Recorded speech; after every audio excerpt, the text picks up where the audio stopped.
going to start my program. For those of you who don't know me, my name is Kris Halterman, and anybody who is not muted, I would probably ask that you go ahead and mute yourself. The name of my story, because it is a story, and I've got about 4.5 pages of my story, so bear with me, is being essential in an upside down world. So when up is down and down is up, when good is evil and evil is good, as Proverbs 7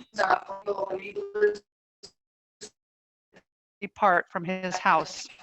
So it goes against all our moral and our scriptural writings. History has shown that these actions will have severe negative outcomes in the end. What could those negative outcomes be? Well, obviously, it is a loss to our individual freedom, and the foundation the civil liberties are based have been structurally damaged. When we cannot count on our 3 branches of government to follow the people's contract with their government, people are now afraid to live the life that they were living. Businesses are afraid to open because of new and restrictive government controls on their ability to operate profitably. The government was in the process of restricting single-family home ownership artificially and expanding multifamily homes and shelters with the advent of COVID. People and families have now realized that the value of a single-family home during a lockdown of our society is invaluable. Law-abiding citizens watched in horror as protests turned violent and destroyed business districts. These violent groups were and continue to be treated inequitably, have violated the norms of law and order. They've shaken our understanding of public safety and spread their fear on top of that 24/7 COVID-fed fear to everyone asked and forced to stay home and stay safe. How has all of this affected me, my family's business, and our ability to survive the madness and to rebuild our business? So in 2019, it was a great year for our business. It was probably one of the best years we've ever had, as it has been for many others. Business was booming, and 2020 looked to be on the same glide path to do the same until the last week of February 2020 and the first half of March 2020. Income dropped 13% the first week of March, 15% the second week of March, and 83% the weekend of March 15th and 16th. News was spreading fast about the virus in Washington state and the governor's plan to shut down businesses on March 16th. By Sunday evening, the family, because Park Bowl is a family-owned business, had made the decision that we would be calling in all of our staff to lay them off to help flatten the curve and to stop bleeding cash from the family business. For the next couple of weeks, I watched every financial show that I could, and I listened to every press conference that President Trump and Governor Inslee held, because we needed to know if we were going to be allowed to open, or if we were not reopening, how were we going to weather the storm. So very soon after the shutdown, the Trump administration was making plans to bridge the shutdown for businesses. Governor Inslee's office had no information on business bridge loans or grants or forgiveness of taxes or fees, although I did reach out to state agencies to ask for a deferral of tax payments. These agencies did agree to defer taxes, but none of them allowed a deferral beyond 60 to 90 days.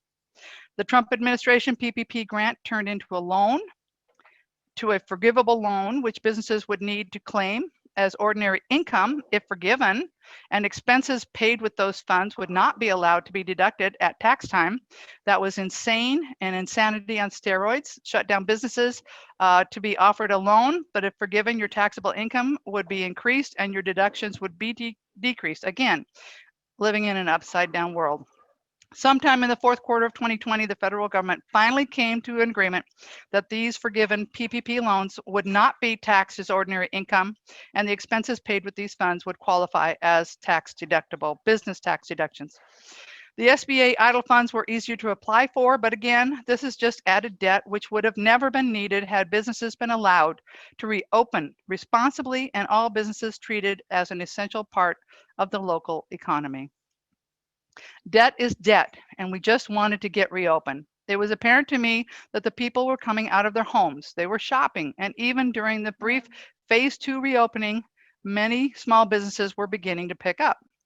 During the period after, we soon realized that it was not about flattening the curve and making certain that the medical community could handle the COVID cases.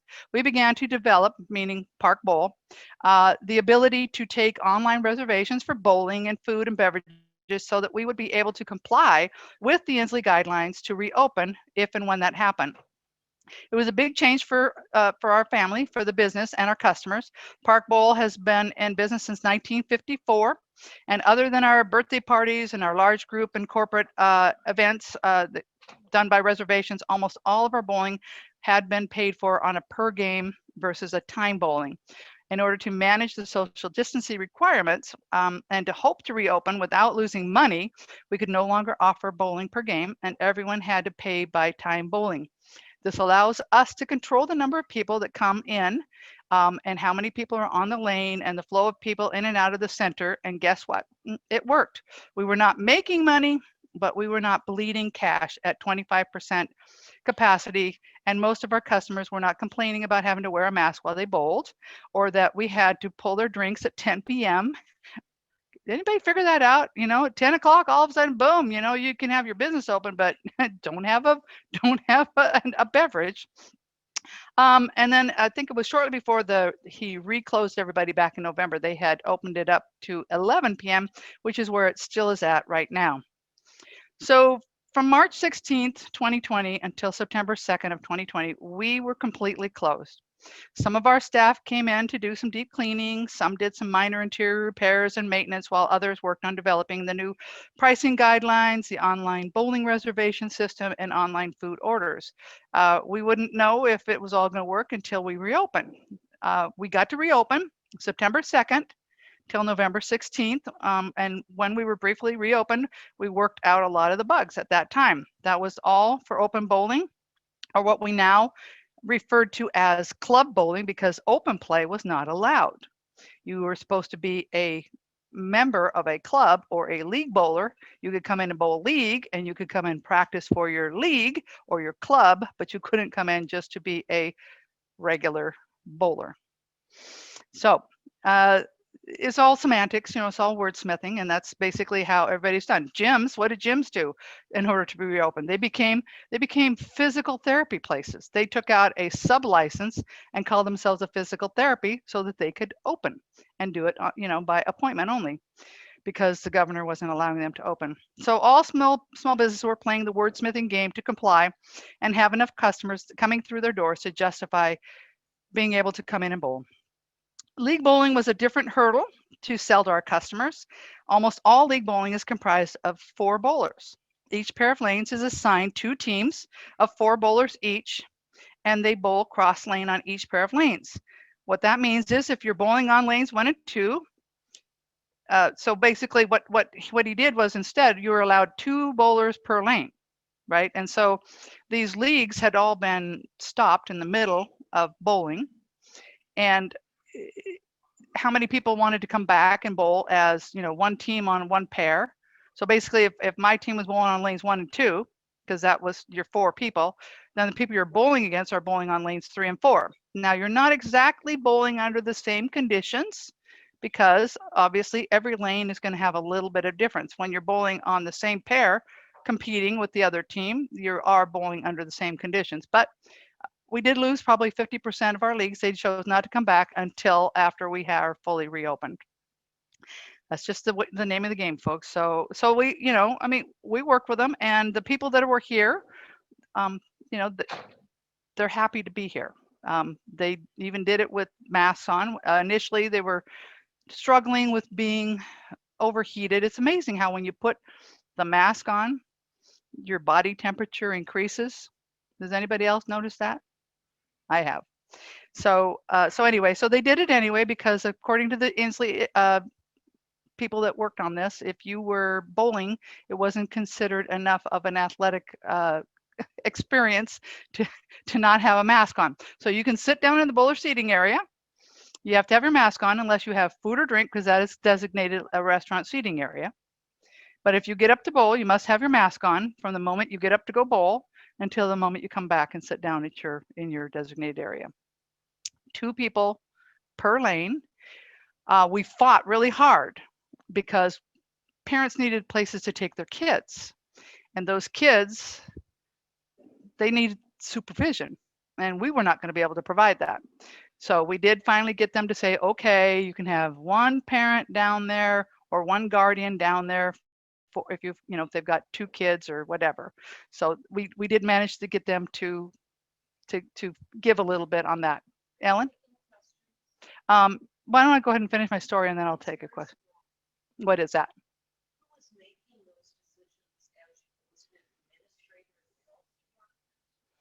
Nobody would take responsibility for what that was. According to the health department, they had to get, approval from an Inslee. Inslee had to get permission from the health department. We talked to the local health department. We were totally in compliance with everything that would have been required of us, but you could not get the bowling protocols changed so that we could actually reopen. So, I mean, let's fast forward into phase when they rolled everybody back to phase 1, and every single facility was allowed at that point in time, except for bowling centers, to be at 25% capacity. Gyms were allowed to have 1 customer per 500 square feet, and bowling centers were allowed to have 6 people, no matter what size your facility was, from the same household. That was it. Needless to say, we did not reopen. Who's going to reopen? They said, well, the Bowling Proprietors Association of Washington State was trying really hard to put a positive spin as much as they could. And they said, well, you could offer it, that they've got the whole bowling center. Well, I don't know how many people want to come in for 6 people and pay $500-600 just so we can come in and staff the place and run the energy and do everything like that. So we pretty much opted to say no to that. So anyway, let's see. So anyway, one of the other things that Inslee didn't understand when it came to league bowling, how many of you here have actually league bowled before? Do you know what cross lane bowling is? So cross lane means that if let's say you got 2 teams on lanes 1 and 2, you bowl your first frame on lane 1, your second frame on lane 2, your third frame on lane 3 or 1 again, and you keep doing that till the end of the game. So Inslee wasn't going to allow us to do cross lane bowling. Now, some people might say, well, of course that makes sense because you don't want to share any germs, right? You share the same ball return and the same ball caddy. So when your bowling ball comes back, it's all coming back through the same ball return and all on the same ball caddy. So the insanity, again, of the fact that they did not come in, they did not understand our industry, and yet we had to sit there and beg them to say, please allow us for league bowling to do cross lane. So that was just one more thing that we had to deal with. So fast forward to reopening now. We reopened on February 15th, 2021. We're still at 2 bowlers per lane. Your bowlers must still wear a mask when bowling, and you may only lower your mask, as I said, to eat and drink in the designated eating restaurant areas. And our first week when we opened was still fairly slow. The first day was good, and the rest of the week was fairly slow. Second week, we picked up a lot. And in our third week, which is where we're at now, it seems to have kind of leveled out. It's still at least at the point where we're not bleeding cash. We should break even. And so can you imagine how... Think about this though, we're going to reopen on February 15th. Remember what happened on February 13th, 12th and 13th? The snowstorm came in. We knew we were going to get to open on the 15th. It's like, okay, this is great. We're not going to get to open because it's going to be too snowy and nobody's going to be out there. But Mother Nature came in, it warmed up and rained, and so we were able to open. So it's still a roller coaster of uncertainty because we are still only allowed 25% capacity, but that now includes the entire center, whereas before it was just the bowling lanes, and the 25% capacity didn't hold because nobody was allowed to spectate. You couldn't have the indoor dining, that wasn't allowed yet. So even though you could sit out there kind of as a spectator if you ate food and drink, it was very limited on how many people you could have in. So again, we still have to pull the alcohol sales by 11 p.m. and nobody is allowed to be seated at the bar counter. You can be out in the bar, but at 25% capacity. We're very hopeful that in phase 3 that all businesses will get to move to 50% capacity and 4 bowlers per lane. That's what we're working on. So hopefully the the gentleman that we deal with at the Washington State Bowlers Proprietor Association, and he's been pretty right spot on because he must have some good friend in the Inslee administration, because he said that he believed that by April 1st that Inslee was going to move the state to 50%. So don't hold me to it, but that's what he said. And so far, every time he has said something, it has come true. Let's see. One thing for people to understand, Washington State is the only state in the nation that has the restrictions that they do on bowling centers. No other bowling center in the entire nation did that. The trace back for COVID, I think there was maybe one or two in the entire nation from even the ones that opened up. There were none in the state of Washington. Let's see. So it's crazy to think that the government agency like the health department, which advises the Inslee administration on policy, would set such arbitrary rules for differing industries while they publicly tell everyone how we all need to treat each other with equality and with equity, and tell us that we were all in this together. No, we were not all in this together. The mega businesses and the tech industries were raking in the cash while the small businesses have been hung out to shrivel and die, and those that did not die will work for years to rebuild their businesses. As the rest of the nation moves to fully reopen, Washington State is still in limbo. It has no transparent idea of what it will take to move to phase 3, let alone to phase 4 to fully reopen. The Inslee administration and current leadership in Olympia has turned a deaf ear on small businesses, and now the Biden administration is working to increase taxes and regulations while doing nothing to help expand small businesses back to their original healthy economic state. If there's one thing I've learned over my decades of working in small businesses, that small businesses, they can run circles around large businesses if the boot of the government is lifted from their ability to compete. But that type of thinking is missing from our current political leaders who are in charge. It's not being taught in our K through 12 classes, and our higher education courses have shifted their focus for businesses to be more concerned about the social credit score of a business than whether or not they are profitable and capable of staying in business for decades to build a future for yourself, your family, your staff, and your community.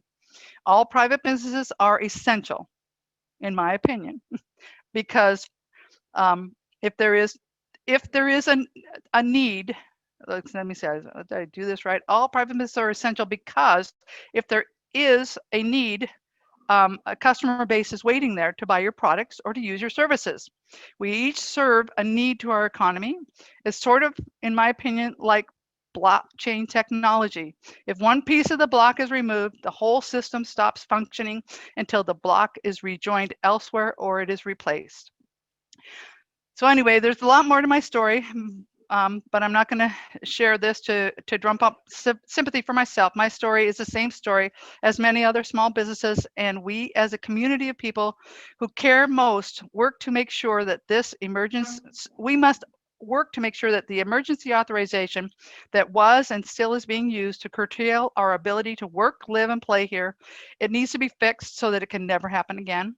I've not shared with you my thoughts on COVID itself, the PCR testing, the way the state and the county manipulated the deaths, all of the ways which have been used to keep us all perpetually scared, and the loss of our youth to in-person classroom education, but that is a story for another day. So if anybody has any questions, I see somebody's got a hand raised there. Paul, do you want to unmute yourself and I'll hear your question?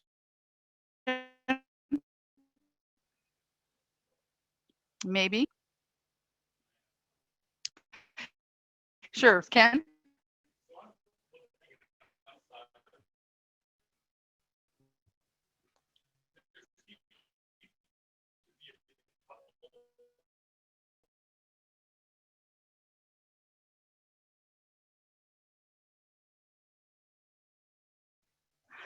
That's true. That's true. And yes, yes, yes, yes, yes, yes. That is in order to be open. And believe me, yes, you understand it very well. And believe me, it's very difficult because I I don't believe in the masks, okay? I'm just telling you flat out. I don't believe in the masks. I don't believe for 1 second that those masks keep any virus from going where it needs to go. But in order to be reopened, it's very important to do what you got to do at this point in time. So that's why I say when this is all over, I really hope that everyone is going to do everything in their power to make sure that this can never happen to any small business again, because and to me, I guess that's my greatest disappointment, is the fact that everybody just gave up civil liberty. It's like they all said, oh, and I understand being scared, that first month or two, but after that, when you could see that the curve was being flattened, and that they had 99.5 to 0.8% survivability rate, that the flu all of a sudden miraculously disappeared, and that they all of a sudden masks were now going to be mandated. I don't know what happened to people. I don't have the answer to that. I do. Other than, who's that? I do. Terry, go ahead. Yeah. The society has been conditioned to do exactly what just happened. I mean, I thought of many times going into Safeway, ripping my mask off and saying, who's going to stand with me? And you know what? How many people do you think would have stood with me? That's the problem right there. I didn't know what to do. You don't know what to do under these conditions. It is sad, because we're conditioned to be lemmings. Yep. And that's what we're doing. So whose question you want me to repeat?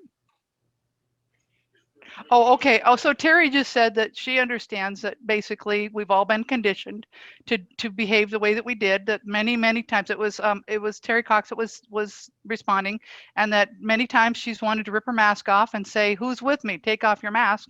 But how many people would have done it? That's probably one of the reasons. One of the things that I did during this whole time was I did get involved with the We Will group. And I think it's a good group for everybody to pay attention to. They have done a lot in order to bring awareness to the local community that the restaurants were struggling.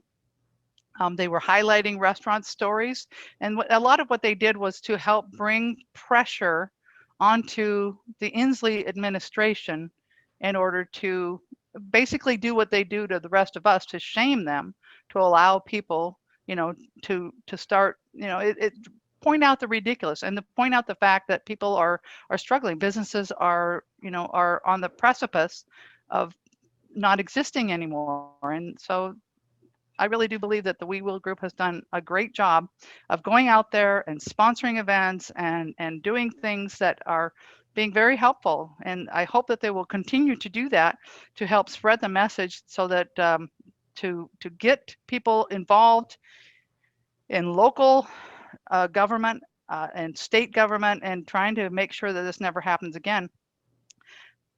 I mean, I brought up the fact that locally here, and I'm not referring to you, Doug, because I know you guys don't have, but the thing that was frustrating for most small businesses is there was nobody speaking out, not at the county council level, not at the at the city council levels. Nobody was saying, well, what about all these businesses they're shut down? And I mean, they could have kept the businesses up and given it open and given them the PPP money to keep their employees. And that would have at least helped with that whole employment security debacle, because that's essentially what the PP money was for anyway, was to make sure that you had the funds. They basically wanted to turn small businesses and medium-sized businesses into employment security departments, so that, because they knew that they were going to inundate all of their local and state agencies and federal agencies. So any other questions about it other than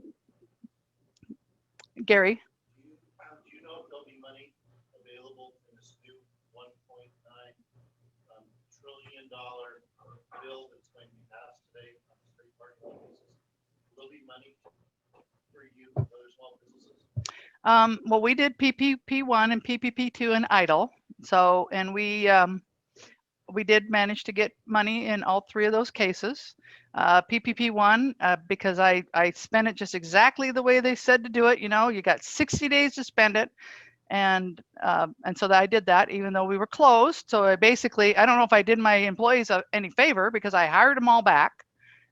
And so there they were making unemployment with an extra $600 a week coming from the federal government. And I hired them back at their regular rates and then had to pay them on average what they were paid in 2019, which then meant all the money was gone in 60 days because you had to use it up in 60 days. And then I said, okay, we're not open. Y'all got to go reapply, open up your unemployment accounts again. So it was kind of crazy the way that they operated that. The idle money, again, like I said, it's debt. We haven't, other than getting your regular commercial loans in order to do improvements to the business, things of that nature, we have never had to borrow money. And this was very, I was very thankful. As I said, that the business itself opened in 1954. It was opened by my grandfather, who he was a bowler. He was also a general practitioner. And he used to drive 3 times a week down to Seattle to bowl. And he decided to open up a bowling center. The first one was Park Lanes on State Street, and the second one was opened up in the 60s, Manor Lanes, which is now the Salvation Army store. And in 1977, this building was built and opened in 1977, taking both of those entities and putting them together here. And my father loved this place. Even when he retired, I will tell you, pretty much till almost the day that he, probably I would say within the last 3 months before he died, he came here as often as he could, just to hang out, see people, spend time with people. I mean, it was just his regular routine. And he would have never made it through this emotionally. It would have killed him. It would have, I don't know. I mean, I've got a strong husband, and I'm personally, I'm going to say, because back in the Great Recession of 2008 and 9, is when I went out and got myself more clients, because I do bookkeeping. So that's where I make most of my money, is through my bookkeeping business. So I could back myself out of the family business and just charge them only by the hour, by what work I did for them. And I was busier than the beaver, I'll tell you, because everybody needed PPP money and everybody needed the idle money and they needed all this information. And so I myself have been fortunate and very, very busy. Now, I can't say that for my husband. My husband's been going stir crazy, but he's been a rock. He has been a rock, and I can see it in him. So what I see in him is what I know a lot of other people were feeling, being at home and your job is gone. You don't have that routine anymore, and you don't have a place to go. And so it's very, I mean, how did you guys all do it? I mean, how did you stand being home all the time like that? We didn't stay home. Okay. We didn't pay attention. Okay. Well, I say hurrah to you, because that's, mm-hmm.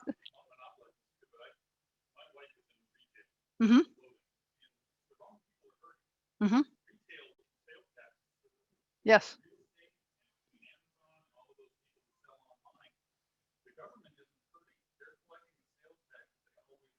Right. Right. Mm-hmm. I was at a forum during the shutdown, and there was two local elected officials there, and one who is just asked somebody from the Bellingham City Council, well, how are things going? Are you guys doing okay? His comment was, we're doing great. Costco and all the money that's coming in from all of those places, they're raking it in. We're doing great. Mm-hmm. Mm-hmm. Mm-hmm. Right. And in order to be open here, we have to, which we always sterilize the shoes, but we didn't do a lot with the house balls, other than, like once every 2 or 3 months, where you go through and you dust them all and clean them all and stuff like that. But right now you have to, they're not supposed to share equipment. So you have to give them the house ball, and, you put a little glove on them, and so they can go in and you take them back and they try on which one, fits the best. And then when they come back up, each and every one of them has to be cleaned, which is fine. You know, we don't mind doing that, but I'm just telling you how many, can you imagine if any other business had to do that, go behind everybody and wipe down everything they touched? The insanity just doesn't stop. Well, I agree with you, Gary. And Gary, I know that, I don't know if you've shared with this group, but you know, the whole PCR testing, that the thing that has been used to keep everybody shut down, the fact that it was being cycle threshold at way above, so it would detect dead and non-threatening pieces of the virus. With that, any evidence that you can get it from a bowling ball, Mhm. you can get it from food you're eating, you can get it from the ball return, and there's no evidence to suggest that bowling alleys have ever been a source of infection. Right. Anywhere. Mhm. So it is arbitrary and capricious at all levels. Mhm. When you ask about it, it's like there's no sharing of information. Not even the Democrats are sharing information. So, any other questions? What time is it? Ooh, it's still pretty early. Yes, Ray? I've been away from the Army for 40 years, but I still get the magazine. And the last issue is kind of alarming in my mind. It was considerable discussion on Austin's 60-day stand down to wipe out extremism from services. And reading the criteria of an extremist, it seems to me that the men most inclined to enlist would be classified as extremists. And I think there's going to be a think of an impact not only on recruiting, but on the quality of the military that we have. And considering the fact that we're in for a dire time, I don't know whether you realize that, but China is really feeling the notes. And I'm sure that they're going to do something with Taiwan, which will be primarily a Navy thing, but it'll expand into other areas. So the election of Biden was probably the end game of this country.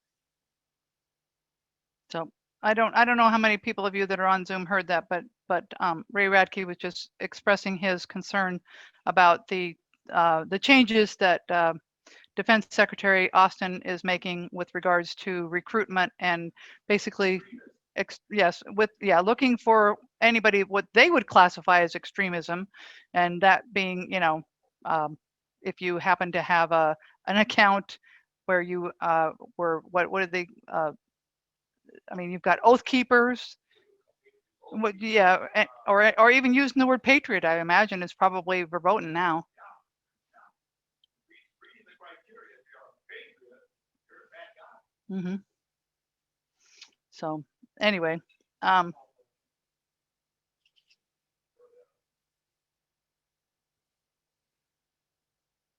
there a question over there? Okay. Anyway, I don't have much else to say unless anybody has other questions or anybody online here. There's not a lot left online, I don't think so. Okay. Thank So you, Kris. Oh, you're welcome. Thank and you. Everybody take care, please. And as I said, the main thing we want to do is to support our small businesses and get reopened and stay reopened at 100% and never let it happen again. Thanks. Mhm. Okay, can I steal a heads up from you? Sure. Wait, Gary's got something to say to y'all, so.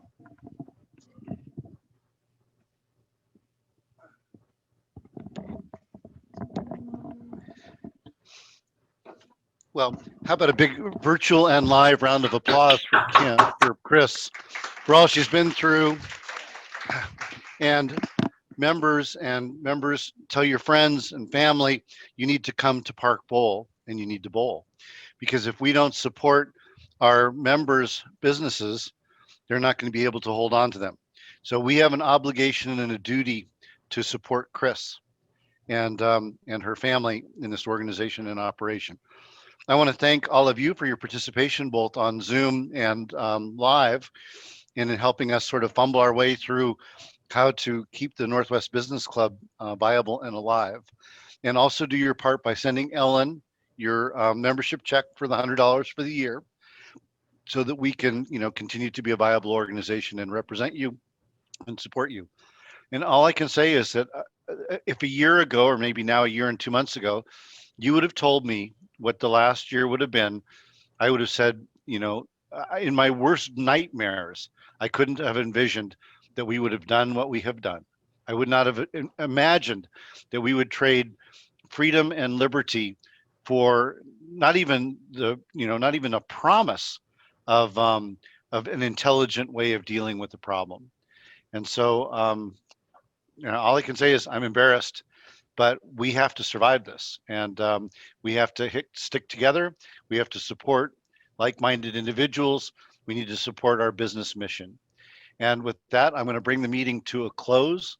Again, thanks to Kris Halterman and to Park Bowl for putting on our program for today. And with that, we are adjourned. I'll look forward to however we bring our next month to you. But so stay tuned, read your emails, stay a member, keep the faith, and hope it gets better. Thanks. Thank you.